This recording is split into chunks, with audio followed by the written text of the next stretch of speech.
Hello everyone. जैसा कि हम लोग पहले पढ़ चुके हैं एसी फंडामेंटल चैप्टर में pure resistive circuit, pure inductive circuit, pure capacitive circuit. तो प्योर रेसिस्टिव सर्किट मतलब जब किसी एसी सर्किट में सिर्फ और सिर्फ रेसिस्टर हो तो कहलाता है pure resistive circuit.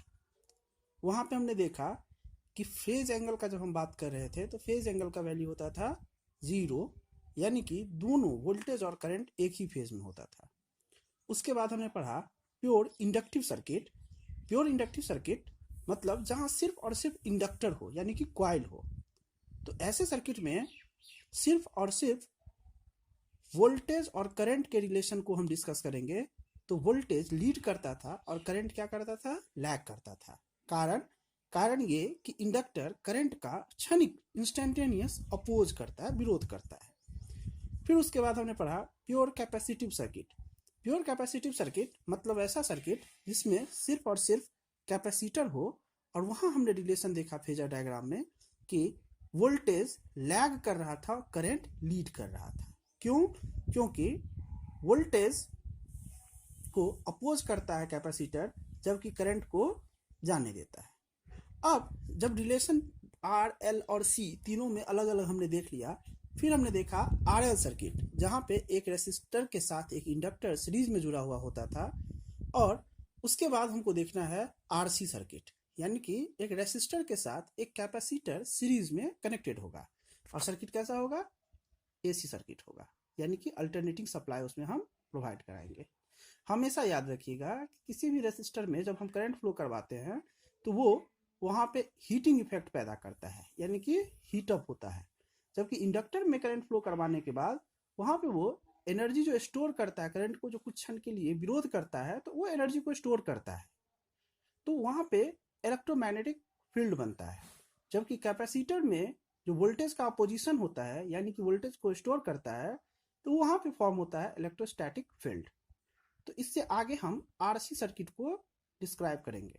RC circuit जैसे नाम से पता चल रहा है कि आर और सी यानी कि रेसिस्टर और कैपेसिटर सीरीज में कनेक्टेड है, और इसमें हम एक सप्लाई दे रहे हैं जो कि हमारा एसी वोल्टेज सप्लाई है, यानी कि V equal to V M sine omega T. तो इन दोनों के कारण, आर और सी के कारण सर्किट में क्या चेंजेस आएंगे, इसका फेजर डायग्राम कैसा बनेगा, इन्हीं सब चीजों को हमको अभी डिस्कस करना है। तो देखते हैं by definition a circuit that contains pure resistance, यानी कि pure resistor R ohm connected in series with a pure capacitor. मतलब आर ओम के प्योर रेसिस्टर के साथ सीरीज में कौन कनेक्टेड है? Pure capacitor of capacitance C farad is known as RC series circuit. यानी कि जब प्योर रेसिस्टर के साथ प्योर कैपेसिटर सीरीज में, देख रहे हैं सीरीज में जुड़ा हुआ है, एक के इंड के साथ दूसरा जुड़ा हुआ है, तो ये हमारा कहलाया pure RC series circuit. A sinusoidal voltage is applied and current I flows. Sinusoidal voltage क्या देना है? V equal to V M sine omega T.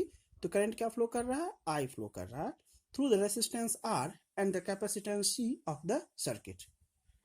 Here अब जब वोल्टेज सप्लाई आपने दिया, करंट फ्लो हुआ, तो रेसिस्टर के पास जाएगा तो क्या होगा? I into R. I into R यानी कि वी आर मिलेगा हमको, वोल्टेज अक्रॉस रेसिस्टर। वैसे ही वोल्टेज अक्रॉस कैपेसिटर मिलेगा, तो इसको हम नाम दे दिए वी आर और वी सी। और यहाँ से लेके यहाँ तक पैरेलल में जो टोटल वोल्टेज होगा वो क्या होगा? V होगा, जो कि बराबर होगा किसके? इसके। क्यों? क्योंकि हम जानते हैं पैरेलल में वोल्टेज का वैल्यू हमेशा क्या होता है? सेम होता है, इक्वल होता है। तो V R equal to voltage across resistor, VC equal to voltage across capacitor, और V equal to total voltage across RC series circuit. अब हम जानते हैं वी आर बराबर क्या होगा? आई इंटू आर, और वी सी बराबर क्या पढ़े थे हम प्योर कैपेसिटिव सर्किट में? D Q upon D T, और क्यू इक्वल टू होता था सी वी। तो डी अपॉन डी टी, या क्यू की जगह पे क्या रख दिया? सी वी। सी आ गया बाहर, तो हो जाएगा D V upon D T. And V is result of V R and V C. यहाँ वी क्या होता था? रिजल्ट होता था वी आर और वी सी का। अब हम डिस्कस करते हैं one by one phasor diagram को। तो प्योर रेसिस्टिव सर्किट यानी कि प्योर आर सर्किट में हम जानते थे कि वोल्टेज और करंट क्या होता था? इन फेज, एक ही फेज में। जबकि प्योर सी सर्किट में वोल्टेज लैग करता था और करंट क्या करता था, लीड करता था। कितने डिग्री से, 90 डिग्री से। तो अब हमको इसको और इसको यानी कि प्योर आर सर्किट को और प्योर सी सर्किट के फेजर को क्या करना है, मिलाना है। अगर हम इतना को देखें, सिर्फ इतना को देखें, तो हमको पता चलता है कि वोल्टेज और करंट एक साथ में है। ऊपर वाली लाइन में वोल्टेज और करंट एक साथ में है, तो यानी कि ये प्योर रेसिस्टिव सर्किट का हमारा फेजर डायग्राम हो गया। अगर ये करंट और वोल्टेज एक साथ में है, तो हम कह सकते हैं कि करंट के रिस्पेक्ट में वोल्टेज को हमने कहाँ लिया, यहाँ पे, VC को यहाँ पे लिया। तो करंट आगे है और वोल्टेज क्या है, पीछे है। तो ये हो गया क्या, इस दोनों को अगर मिलाएं तो क्या हो गया, कैपेसिटिव सर्किट का। देखिए यहाँ पे VC क्या है, पीछे है, और I क्या है, आगे है। यहाँ I क्या है, आगे है, और VC क्या है, पीछे है। तो एक ही फेजर में हमको आर सर्किट के लिए भी और सी सर्किट के लिए भी, दोनों के लिए मिल गया। अब एक लाइन यहाँ से नीचे करे, एक लाइन यहाँ से नीचे करे, क्योंकि VC और VR का ही कंबाइंड फॉर्म हमको मिलेगा V, यानी कि टोटल वोल्टेज। तो मिलाने के बाद एक रिजल्टेंट हमने खींचा जो कि फॉर्म कर रहा है एंगल कितना, फाई।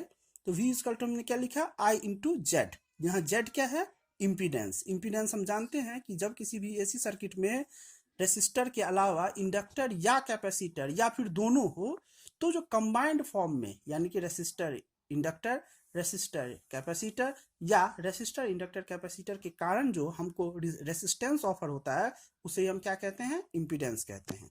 इसीलिए हमने लिखा V equal to I Z.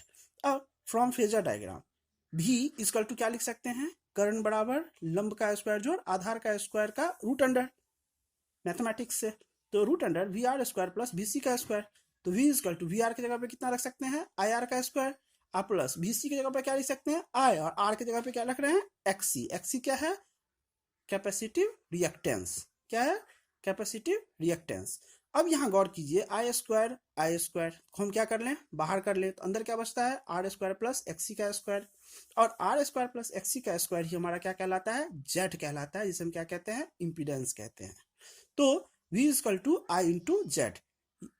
Previous topic में हमने डिस्कस किया था RL सर्किट, तो वहां पे भी हमको मिला था इम्पीडेंस। वहां क्या मिल रहा था, R स्क्वायर प्लस XL का स्क्वायर, XL का स्क्वायर। यहाँ पे क्या मिल रहा है हमको, R स्क्वायर प्लस XC का स्क्वायर। तो I बराबर क्या लिख सकते हैं हम, V अपॉन जेड। अब अगर हम बात करें फेज एंगल का, तो फेज एंगल के लिए हम कह सकते हैं, from phasor diagram it is clear that the current in the circuit leads. निश्चित रूप से वोल्टेज को जब कैपेसिटर अपोज करेगा तो करंट क्या करेगा, लीड करेगा। और रेसिस्टर तो अपोज करता नहीं है। वो कोई ऐसा नहीं है कि वोल्टेज को कुछ सेकंड के लिए रोक लिया या करंट को कुछ सेकंड के लिए रोक लिया। उसका तो कॉन्टिन्यूअस प्रोसेस रहता है, जो भाई वो करंट के फ्लो का हल्का अपोज करता रहेगा। तो उसको हम कंसीडर ही नहीं करते। यहाँ बात करते हैं मेजर का, जो ज्यादा कर रहा है। वो ज्यादा कौन कर रहा है, कैपेसिटर कर रहा है। और किसके लिए कर रहा है, वोल्टेज के लिए कर रहा है, वोल्टेज को अपोज कर रहा है।